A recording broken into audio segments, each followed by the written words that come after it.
Oke, terima kasih teman-teman semuanya.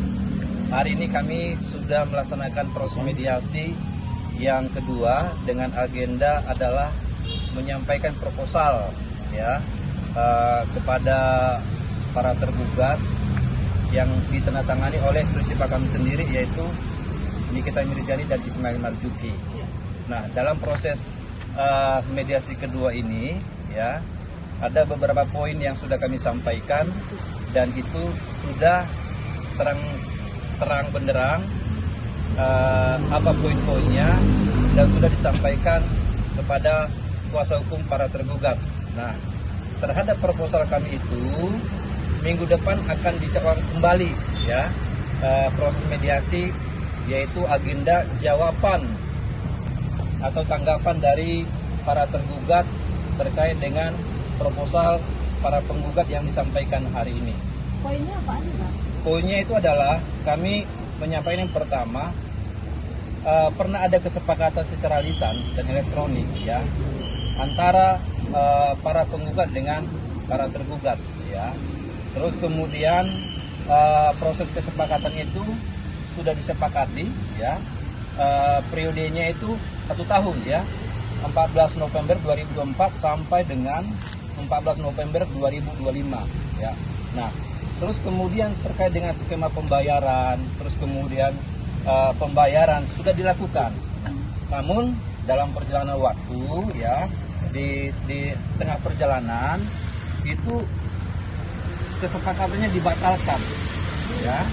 Nah, kemudian adanya laporan pidana, kemudian ada perekaman tanpa izin, sehingga berdasarkan hal tersebut prinsipal kami mengalami kerugian ya. Nah, kalau gugatan kami itu di dalam gugatan perbuatan melawan hukum itu kan nilainya 244 miliar ya. Nah, tapi dalam proposal ini kami sampaikan kami ajukan penawaran 200 miliar rupiah ya. Mudah-mudahan ini bisa ditanggapi oleh prinsipal para tergugat. Bang, tadi di ruang mediasi.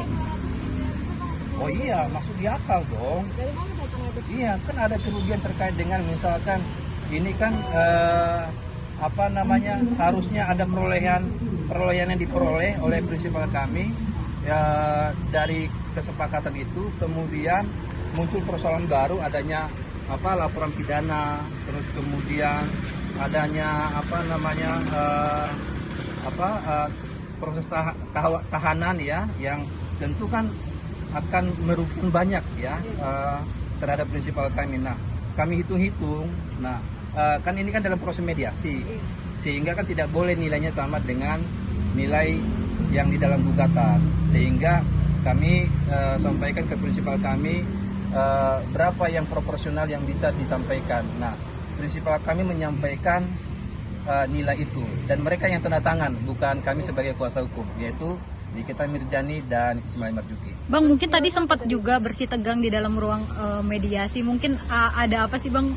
Oh, itu biasa. Jadi ini kan sebenarnya dimulai dari kesepakatan untuk pelaksanaan mediasi di pukul 1 ya, pukul 13 waktu Indonesia Barat. Tapi memang karena ada keterlambatan dari kami ya, yang hanya kurang lebih tidak nyampe setengah jam ya. Dan terus kemudian kuasa hukum dari para tergugat ini menyampaikan tolonglah konsekuen waktu gitu kan. Nah, saya sampaikan bahwa bukan kami tidak konsekuen, memang kita tidak bisa prediksi jalanan Jakarta ya kan. Jadi itu saya kira hal yang biasa ya, jadi nggak usah terlalu dipersoalkan ya. Tapi dipersoalkan, Bang, dan bilang akan menggugat, Bang, gimana nih, Bang? masalah soal waktu dan kayak Ya silahkan, jadi itu hak mereka ya. Kalau misalkan mereka melakukan gugatan yang baru lagi, silahkan, kami siap untuk menghadapi itu ya. Mungkinlah hasil di dalam bagaimana, Bang? Hah? Hasil tadi di dalam bagaimana tadi mediasinya, Bang? Ya, jadi belum kan, ini kan masih penyampaian proposal dari para penggugat ya. Nanti minggu depan akan dijawab oleh prinsipal para tergugat ya. Nah, kemudian kami sampaikan juga bahwa hari ini prinsipal kami tidak bisa hadir, yaitu Nikita Mirzani, dikarenakan ada perubahan jadwal, sehingga kami sampaikan kepada mediator ya, kami akan menghadirkan prinsipal kami pada tanggal 25 November 2025 dalam agenda namanya kaukus. Yang kedua, kami juga berharap ya prinsipal dari tergugat juga dihadirkan ya supaya sama-sama ya. Kan kita bicara namanya proses mediasi. Jadi jangan juga prinsipal kami kami hadirkan, tapi prinsipal dari tergugat tidak dihadirkan, nggak fair dong. Ya. Bang, tadi tuh ada pengacaranya RG bilang mau menggugat 500 plus 4 M, jadi 504 M. Saya shock waktu saya kesini. Gimana? Ya kalau itu ada dasar yang rasional, ya silakan saja ya. Kami akan siap menghadapi itu. Tapi kan kami belum bisa bicara panjang lebar karena belum ada fakta realnya. Kan kita bicara fakta ya. Iya. Tapi kalau dari Niki sendiri kerugiannya berapa sih Bang? Meminta itu kerugian Kan berapa? kalau ditanyakan apakah optimis proposal 200 miliar itu bisa dikabulkan, tanyakan kepada prinsipal para tergugat. Apakah dia punya kemampuan untuk membayar itu atau dia bersedia apa tidak, silahkan.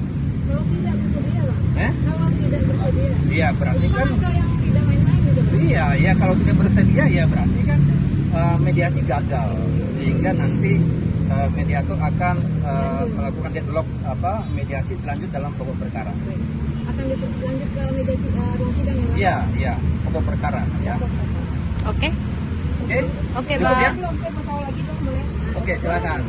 Boleh ya? Ya. Itu kalau udah sampai ke pokok perkara disidangkan, terus misalnya nih, insya Diki menang gitu, itu bagaimana prosesnya? Iya, jadi kan di dalam pokok perkara itu kan ada tahapan-tahapan ya. Mulai dari namanya jawaban dan eksepsi, replik, duplik, terus kemudian bukti surat, keterangan saksi, ahli, kesimpulan baru putusan. Nah, tadi pertanyaannya kalau misalkan ini kita menang, ya kan, tentu kan ada diberikan kesempatan kepada para tergugat apakah melakukan banding apa tidak. Jadi masih ada banding lagi. Masih, ya. Tapi menang lagi nih, Menang lagi. menang lagi. Nah, apakah dari pihak yang kalah ini melakukan upaya yang lebih tinggi, misalkan kasasi? Ya, gitu ya. Oke. Oke. Mungkin gimana gitu ya kan? Nah. Hasilnya terus gimana? Jadi eksekusi itu apabila putusannya sudah berkekuatan hukum tetap, inkrah, ya kan?